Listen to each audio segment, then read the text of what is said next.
예수님의 3년 반 동안의 사역 중심은 두 곳이었는데, 한 곳은 마가의 다락방이고 한 곳은 가버나움에 있는 베드로의 집이라고 할 수 있습니다.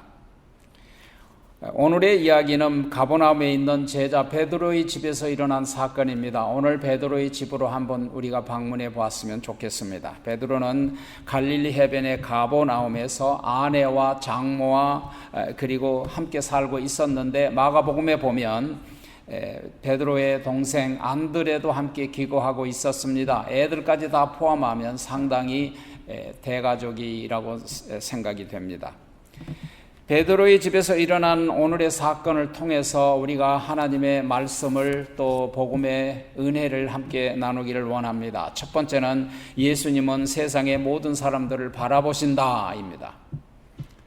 오늘 본문에 예수님께서 베드로의 집에 들어가사, 예수님이 베드로의 집에 들어가셨기 때문에 좋은 일이 있었던 거죠.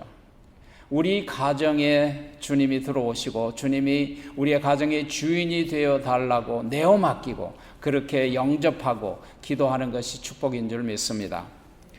예수님은 베드로의 집에서 주로 기거하면서 복음을 전했는데요, 베드로의 장모는 예수님과 제자들을 날마다 섬기는 분이셨습니다. 오늘 예수님 일행이 하루 일과를 마치고 베드로의 집에 돌아오셨는데, 베드로의 장모가 열병으로 앓고 있는 것을 보셨습니다. 보셨다는 말에 우리가 좀 유의 주의할 필요가 있습니다. 이 말은 옛날부터 지금까지 미완료형으로 지속적으로 보고 있었다는 말입니다.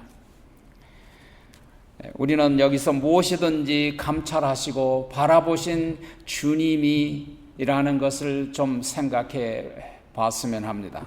시편 34편 15절에 보면 여호와의 눈은 의인을 향하시고 그 귀는 의인의 부르짖음에 기울이시는도다 그랬습니다. 우리 주님은 지금도 우리를 향하여 바라보십니다. 우리의 아픔도 슬픔도 어려움도 우리의 아픔도 허물도 다 보십니다. 우리의 마음도 보십니다. 우리의 믿음도 바라보십니다. 그 앞에 아무것도 숨길 수가 없습니다. 여호와의 눈은 잠언 15장 3절에 보면 여호와의 눈은 어디서든지 악인과 선인을 항상 감찰하신다고 했습니다. 저에게는 개인적으로 이 바라보시는 주님에 대한 잊을 수 없는 특별한 감정이 있습니다. 어려서 부르심을 받던 날 동편 하늘에 주님이 나타나셨습니다. 붉은 홍포를 입으셨고 그리고 약간 긴 머리에 구렛나룻이 있고 그리고 옆모습으로 나타나셨습니다. 저는 그분을 바라보고 있는데 그분이 잠시 후에 고개를 돌려서 저에게 돌아보셨습니다. 저는 그 모습을 결코 잊을 수가 없습니다. 주님은 저를 돌아 바라보시는 분으로 각인됐습니다. 지금도 눈을 감으면 선하게 그 얼굴이 기억납니다. 영롱하고 맑고 모든 것을 다 하시고 모든 것을 보시는 자비와 사랑과 긍휼이 넘치는 눈을 가지셨습니다. 입을 열어 저에게 아무 말도 하지 않았으나 눈으로 바라보시면서 눈으로 말씀해 주셨습니다. 눈으로 말씀하실 때 저는 그 말씀이 무언가를 다 알아들었습니다. 제가 신학교를 다닐 때 이 간증을 했더니 어느 목사님이 저에게 예수님이 영으로 말씀하셨네요 라고 가르쳐 주시더라고요. 예수님은 우리를 바라보시는 주님이십니다.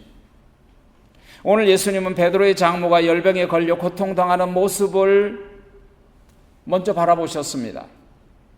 베드로의 장모의 열병은 오늘날로 말하면 아마도 말라리아나 장티푸스로 여겨집니다. 그의 장모가 열병으로 앓아누운 것을 보시고 오늘 14절에 이렇게 시작을 하는데, 이것은 예수님의 눈에 띄었다는 것입니다. 그것을 미리서 보고 알고 바라보셨다는 것입니다. 어떻게 하면 예수님의 눈에 띌 수 있을까요? 그것은 간단합니다. 기도하면 예수님이 우리를 바라보십니다. 예수님의 눈에 띄면 문제를 해결받을 수 있습니다. 지금도 예배드릴 때 예수님이 우리를 바라보십니다. 열왕기하 20장에 보면 히스기야 왕이 병 고침 받은 얘기가 등장합니다. 하나님은 선지자 이사야를 통하여 너는 집을 처리하라, 네가 죽고 살지 못하리라고 열왕기하 20장 1절에서 말씀하십니다. 그 말을 듣고 하늘이 무너지는 것 같았을 거예요. 왜 죽고 살지 못한다고 하셨을까요? 히스기야 왕의 한 가지 교만한 죄 때문이었습니다. 하나님으로부터 죽음의 선언을 받은 순간 히스기야 왕은 얼굴을 벽에 대고 죽으면 죽으리라고 하고 하나님 앞에 심히 통곡하며 면벽 기도를 했습니다.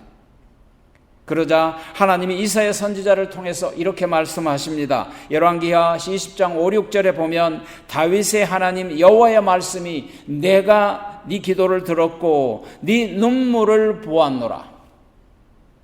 하나님은 히스기야 왕의 눈물을 보셨습니다. 내가 너를 낫게 하리니 네가 3일 만에 여호와의 성전에 다시 들어갈 것이요 내가 네 날을 15년을 더 연장해 줄 것이며 내가 너의 이성을 침공하고 있는 아수르 왕의 손에서 너희를 건져주리라 약속하셨습니다. 히스기야 왕의 믿음의 기도와 눈물을 바라보시고 응답해 주신 너무나도 아름다운 장면입니다. 하나님은 우리의 기도를 응답하시고 우리의 눈물을 보시고 우리의 병을 고쳐주시는 분이십니다. 히스기야 왕이 하나님 앞에 기도했더니 병 고침을 받았을 뿐만 아니라 15년을 더 연장받았습니다. 주님은 지금도 우리를 바라보십니다. 두 번째, 예수님 베드로의 장모의 손을 만지시니 열병이 떠나갔다 그랬습니다. When he touches his hand, her hand, the fever left her from her. 자, 예수님이 그의 손을 만지시니 열병이 떠나갔다는 구절은 중요한 의미가 우리에게 있습니다. 몸에 열병이 나서 고통 중에 있는데 왜 손을 만지셨을까? 왜 손을 터치하셨을까? 깊이 생각해 봤어요. 예수님의 희생의 공생의 3년 반 동안에 베드로의 장모의 손은 예수님을 대접하고 시중드는 손이었습니다. 날마다 음식을 손수 만들어 대접해 드렸습니다. 예수님의 제자들의 옷을 매일 손수 빨아 올려 드렸습니다. 예수님이 하루 일과를 마치고 집에 돌아오시면 대야에 물을 떠서 바쳤습니다. 베드로의 장모의 손은 섬김의 손이었다 그 말입니다. 그녀가 섬김의 손길로 예수님의 일행을 섬겼다는 증거는 15절에도 있습니다. 열병이 떠나자마자 즉시 일어나서 예수님께 수종들더라는 구절입니다. 그녀는 잠시도 가만히 있지 못한 성품이었으려 뭔가를 빨리 해야 되는 그런 성품이에요. 그래서 베드로의 장모는 열병이 떠나가자마자 즉시 일어나서 평소처럼 예수님께 수종들었더라 그랬습니다. 이 수종들었다라는 말은 미완료형이에요. 과거에서부터 지금까지 계속 지속되고 있는 시중 들기 시작했고 그리고 돌보고 있고 섬김이 지속되고 있다라는 뜻입니다. 여기서 우리는 구원해 주신 주님께 기쁜 마음으로 헌신하는 이 한 여인의 모습을 바라볼 수 있습니다.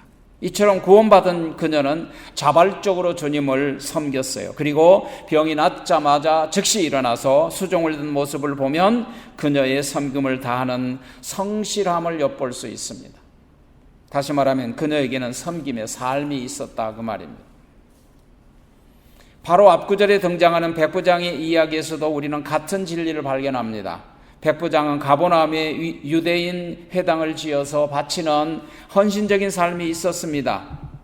자기가 기거하고 있는 가버나움에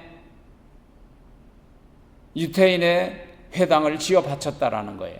지역 사회를 위해서 헌신이 있었다 그 말입니다. 가버나움의 유대계 장로들도 그의 헌신을 인정할 정도였으니까 그에게는 섬김의 삶이 있었어요. 그의 믿음을 보시고 예수님이 놀랄 지경이었으니까요. 하인의 중풍병을 낫게 해달라고 간구하자마자 즉시 집에 가서 고쳐주겠다고 자원하셨으니까요. 그것은 백부장의 헌신에 대한 축복이라고 생각합니다. 구원은 값없이 받습니다. 축복은 대가로 받는다는 법칙입니다. 마찬가지로 베드로의 장모도 평소에 섬김의 삶이 있었어요.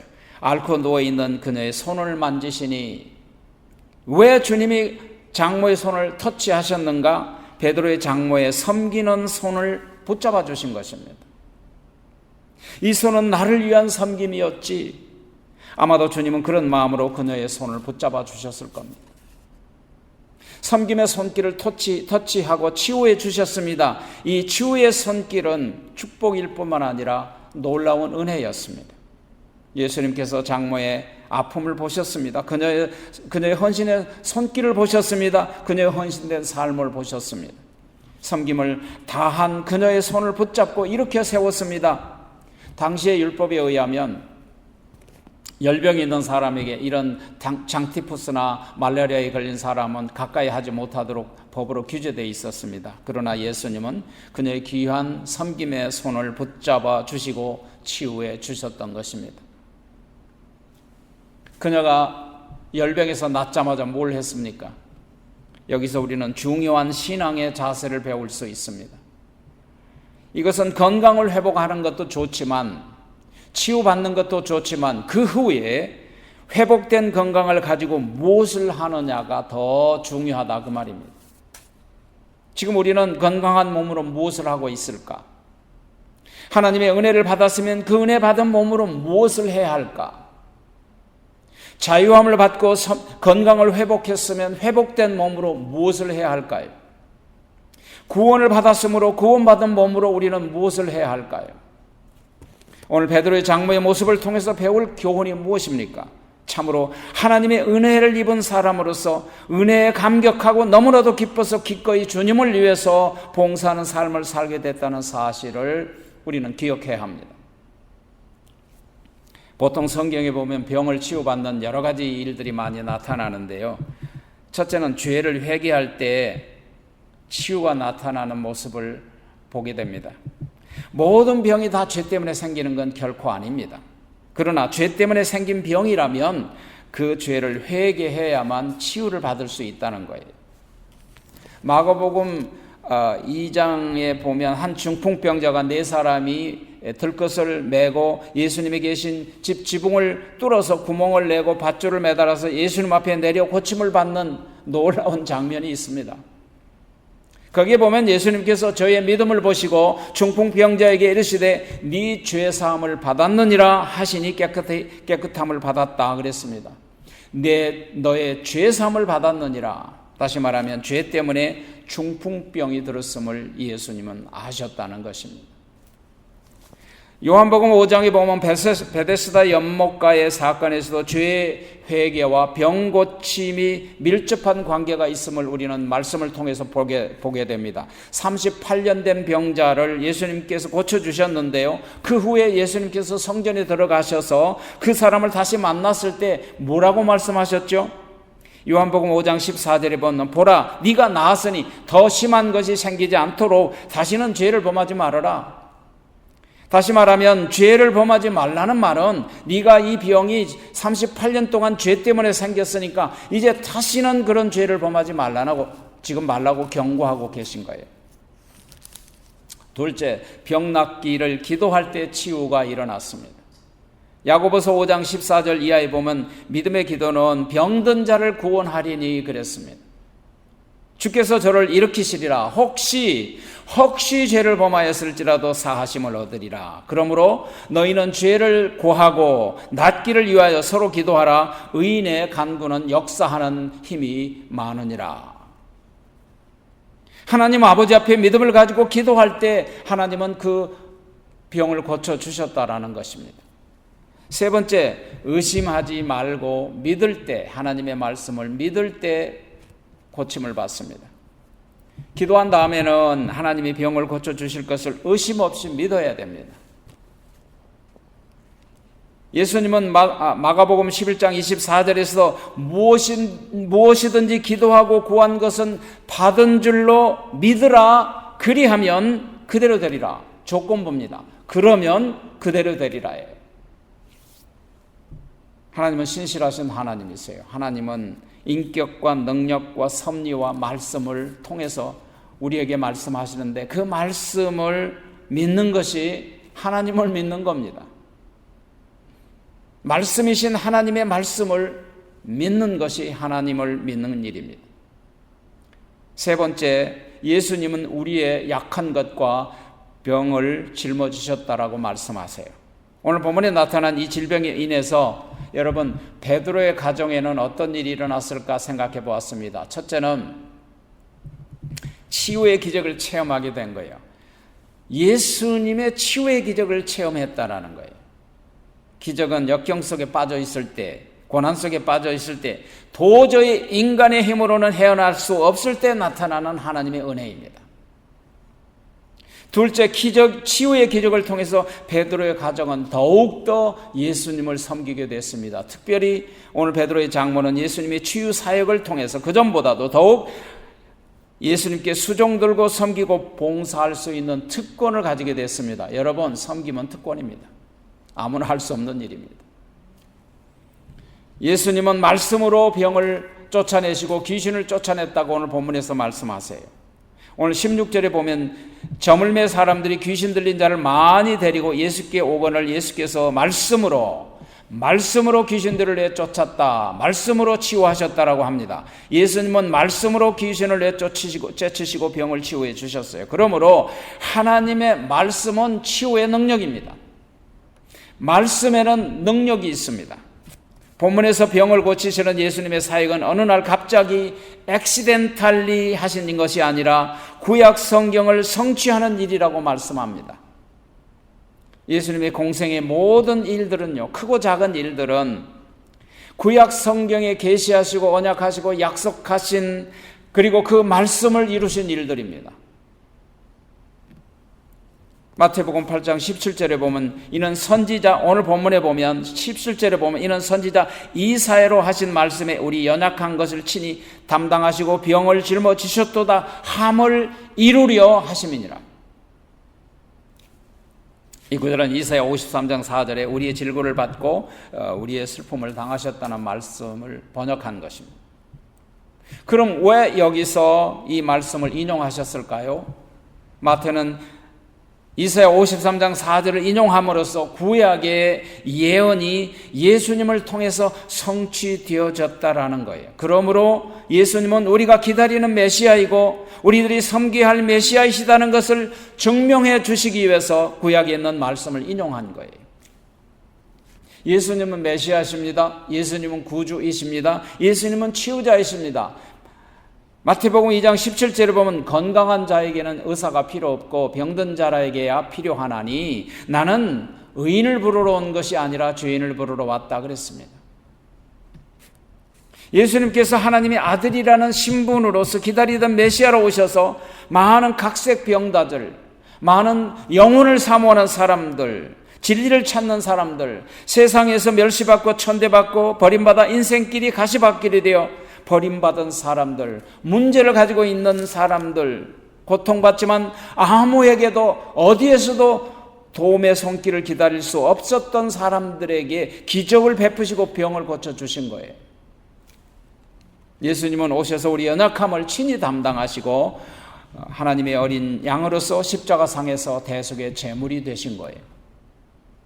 베드로 장모의 열병을 고친 것도 우연이 아니라 이건 이사야 선지자를 통하여 예언하신 말씀을 성취하신 일이라는 겁니다. 예수님이 하신 일은 그저 된 일이 없습니다. 말씀대로 오셨고 말씀대로 사셨고 말씀대로 가셨고 말씀대로 오십니다. 이사야 53장 4절에 보면 우리의 질고는 연약한 것, 슬픔, 이런 병들을 말하는 건데 그것을 우리가 예수님이 담당하시고 에레벤이라는 말은 take up 그 말입니다. 취했다는 거예요. 우리에게 있는 질병과 연약함을 취해 가신 거예요. 짊어지셨다라는 에바스타센이라는 말은 짓눌림을 받고 참고 견디셨다라는 뜻입니다. 제가 얼마 전에 LA 피트니스에서 엑서사이즈를 하는데요. 저만큼 떨어진 곳에서 무거운 역기를 이렇게 누워서 들어 올리다가 너무너무 무거워서 들어 올리지 못하고 그만 그걸 가슴에다가 얹고 Help me! Help me! 라는 소리가 들리더라고요. 그래서 그 소리를 듣고 있던 곁에 있는 장정들이 가가지고 그 사람의 가슴 위에서 그 무거운 엿기를 들어 올려